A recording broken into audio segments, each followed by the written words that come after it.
참 반갑습니다. 어, 이렇게 좋은 날 여러분과 함께 성경 공부하게 돼서 너무나 좋습니다. 우리가 지난 시간 마가복음 11장 1절에서 14절 말씀까지 말씀을 살펴봤습니다.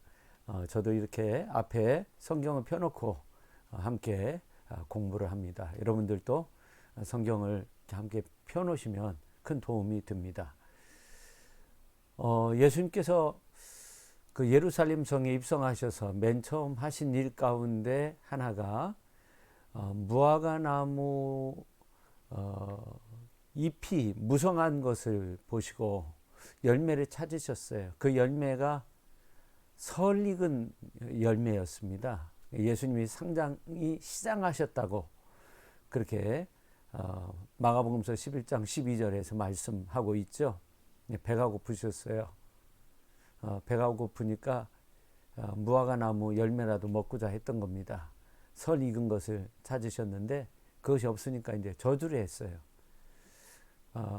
근데 참 놀라운 것은 이 무화과 나무가 마르게 됐다는 겁니다. 자, 그 내용이 20절에 나옵니다. 마가복음 11장 20절 우리가 같이 한번 읽어볼까요? 저도 읽어보겠습니다. 그들이 아침에 지나갈 때 무화과 나무가 뿌리채 마른 것을 보고 베드로가 생각나서 여짜오되 라삐여 보소서 저주하신 무화과 나무가 말랐나이다.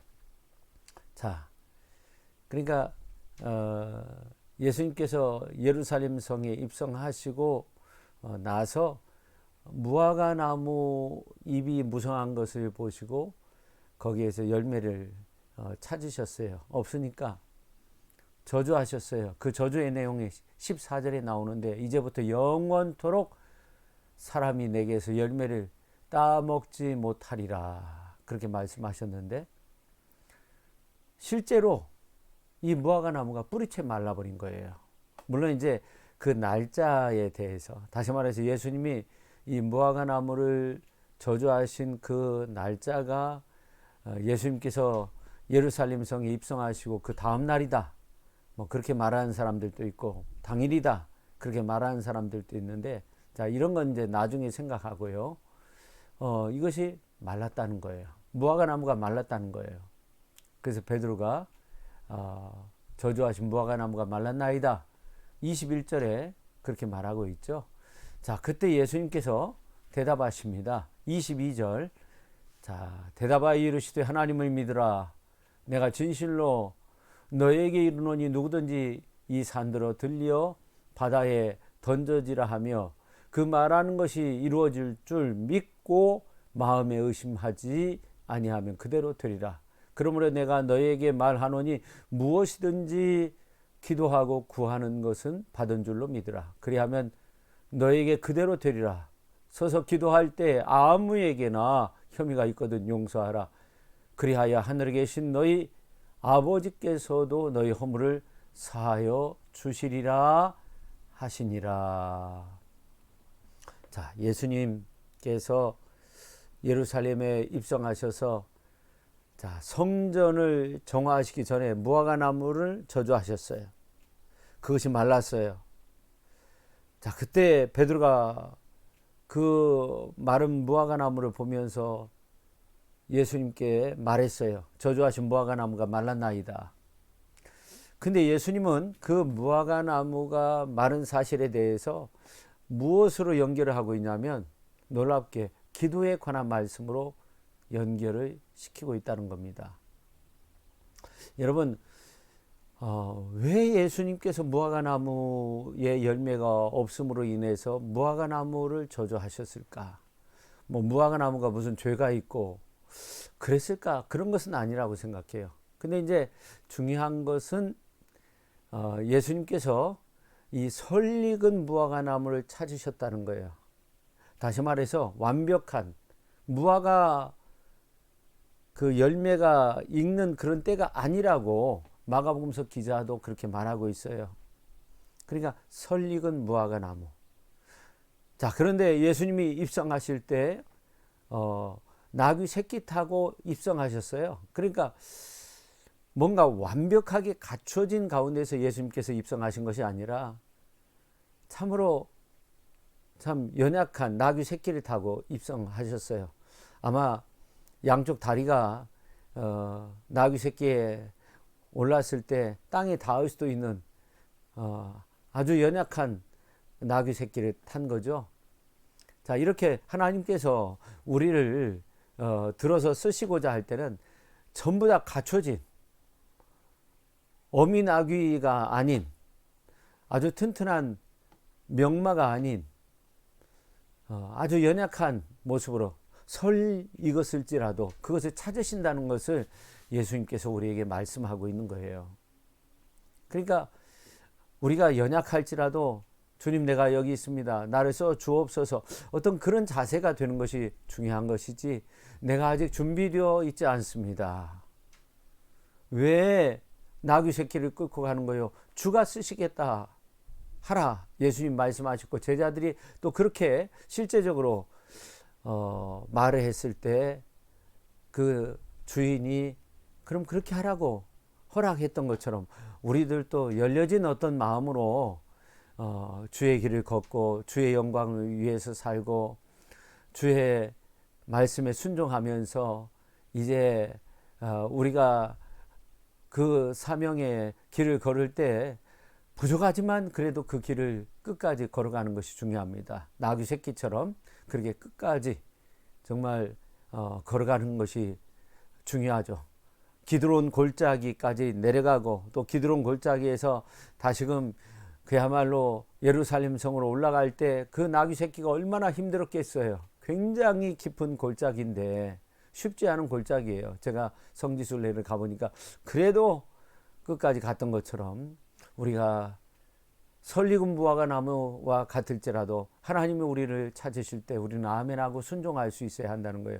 그러나 그게 없었다는 거예요. 그러니까 예수님께서 어떻게 보면 이렇게 그 예루살렘에 입성하셔서 월요일부터 이제 주일, 종려 주일, 고난 주일, 그 다음에 월요일, 화요일, 수요일, 목요일, 금요일, 그야말로 일주일간의 이 생활 속에서 우리에게 분명한 많은 것들을 보여주었다고 생각합니다. 그 중에 하나가 바로 무화과 나무의 열매를 찾으셨고, 설익은 무화과 나무 열매를 찾으셨고, 출발한 곳도 벳박에 설익은 무화과 나무의 집에서 출발하셨고, 설익은 무화과 나무의 열매를 예루살렘 성에 입성하셔서 맨 처음 찾으셨고, 없으니까 저주한 것이죠.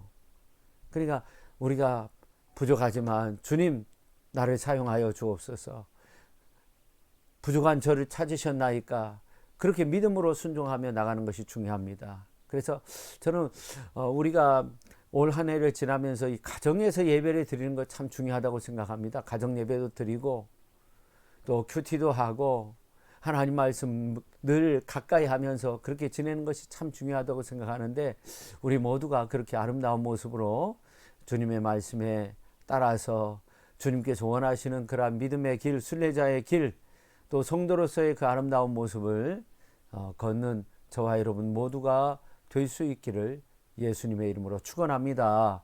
자, 그래서 이제 15절 말씀을 보면 예수님께서 이렇게 무화과 나무를 저주하셨고 그 다음에 이제 성전에 들어가셨어요. 자, 15절 같이 한번 읽겠습니다. 그들이 예루살렘에 들어가니라.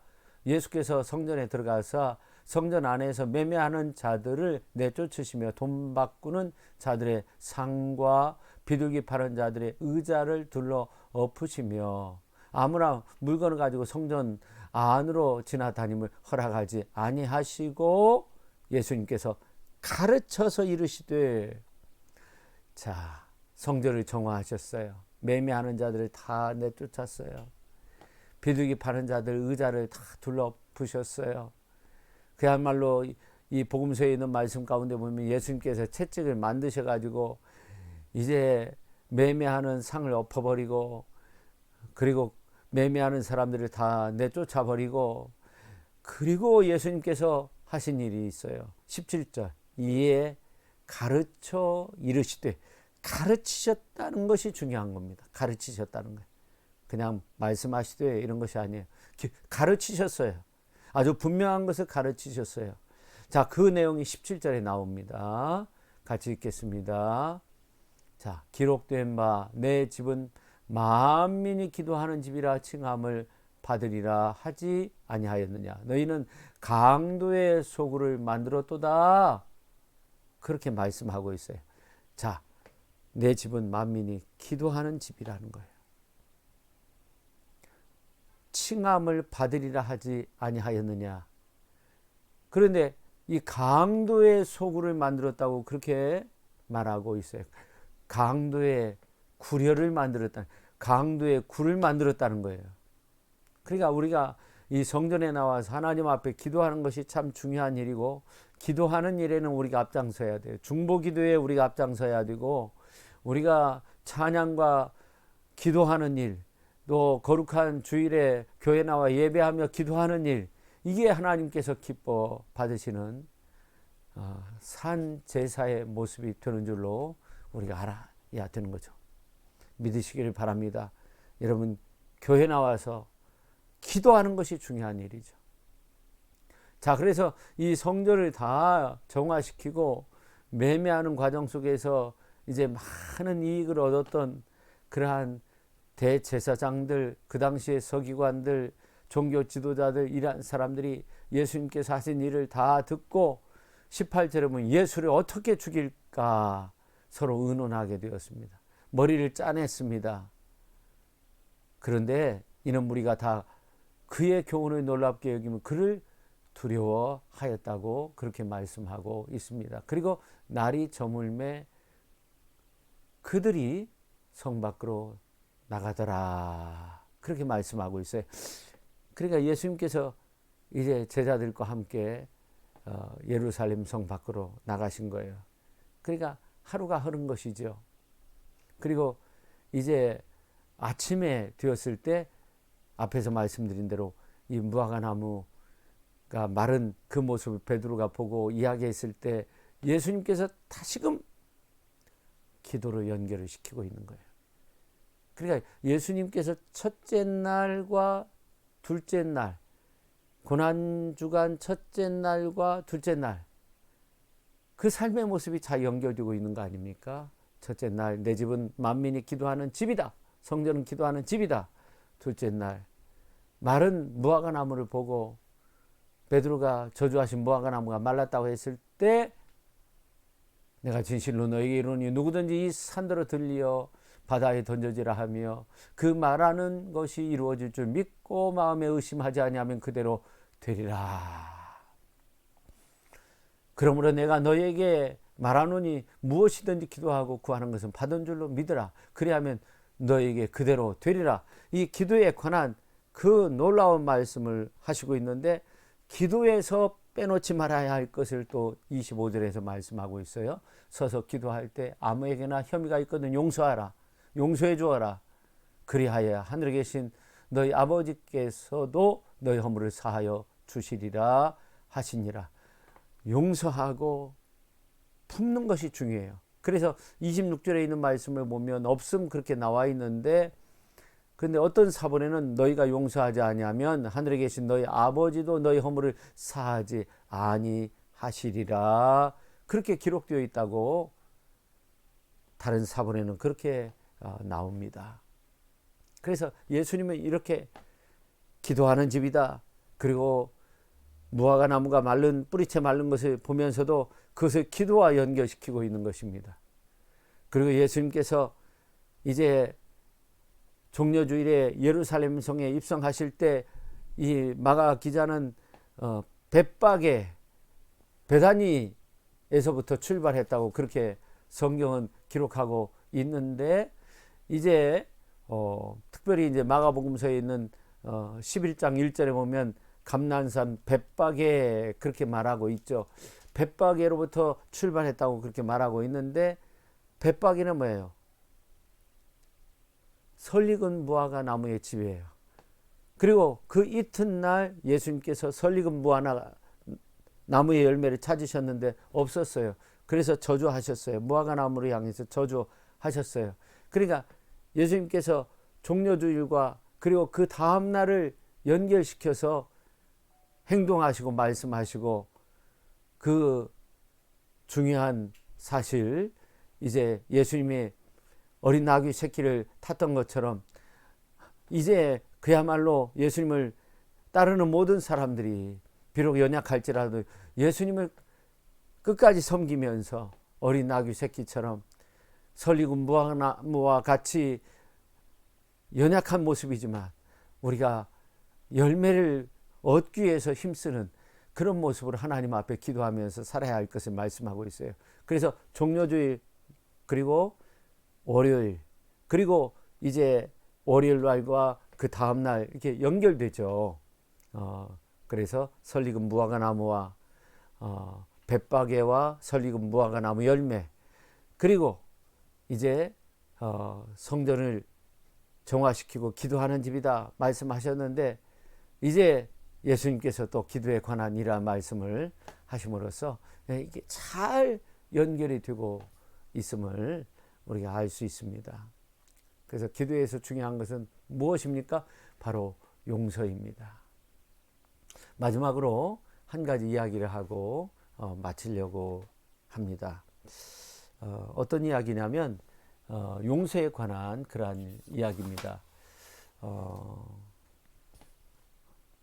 푸시킨이라는 사람을 여러분 잘 알 겁니다. 러시아의 참 시인인데 아주 멋진 시도 많이 썼고 우리들도 잘 아는 그러한 시들도 있는데,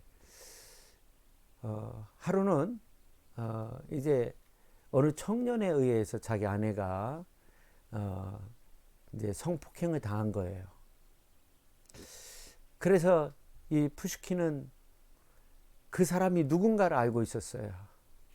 불황아처럼 그렇게 지내는 사람이었는데 이 사람을 끊임없이 찾습니다. 그러다가 해변가에서 이 사람을 만나게 됐어요. 근데 오히려 이 청년이 권총으로 푸시킨을 향해서 총을 쐈어요. 총에 맞아서 푸시킨은 그 자리에서 죽진 않았지만 정말로 그야말로 생명위태한 가운데 있었습니다. 이러한 가운데 친구들이 와서 이 푸시킨을 돌보고 대화를 하면서 마지막 이런 말을 듣게 돼요. 친구여, 암흑의 그 청년 있지, 내 아내를 욕보인 그 청년, 내가 그 청년을 잡기 위해서 그 청년을 찾아간 것이 아니야.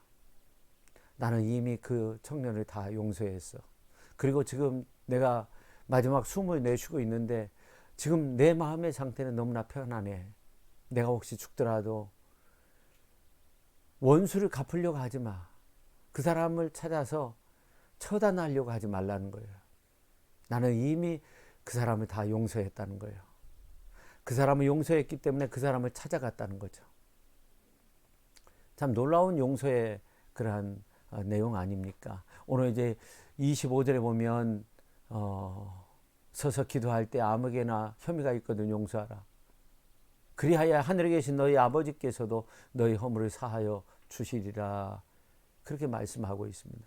여러분, 우리가 기도할 때 중요한 것은 용서입니다. 용서의 기도. 용서할 수 있게 해달라는 기도. 그리고 용서하고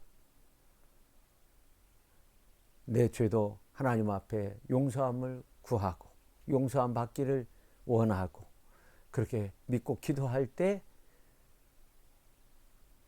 이 산으로 들려 바다에 던져지라 하며, 그리고 뽕나무를 뽑아서도 정말 바다에 던질 수 있는 그런 능력의 사람들이 될 수 있는 겁니다. 아무쪼록 용서의 사람이 되어서 하나님 앞에 크게 영광 올려드리는 저와 여러분 모두가 될 수 있기를 예수님의 이름으로 축원합니다. 그래서 우리가 오늘 이제 말씀을 통해서 26절까지 없음이라는 말씀까지 이렇게 살펴보았습니다. 다음 시간에 27절부터 우리가 살펴보도록 하겠습니다. 다음 시간에 만나요. 안녕.